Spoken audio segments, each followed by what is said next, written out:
un tempo limitado de vida, de 5 anos, 5 ou 6 anos de media.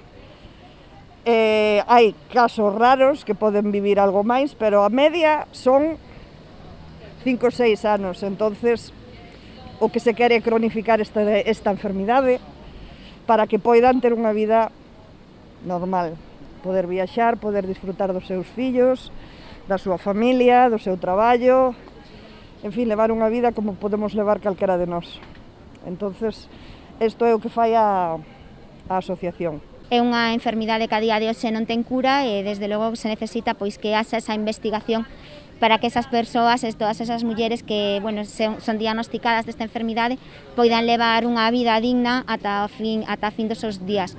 O que sería evidentemente pois moito máis beneficioso e moito máis favorable e a esperanza, non? Que lle queda a todas e que nos queda a todas as persoas que o mellor o día de mañán podemos sufrir este tipo de enfermidades e que haxa unha cura para que non sexa unha enfermidade mortal.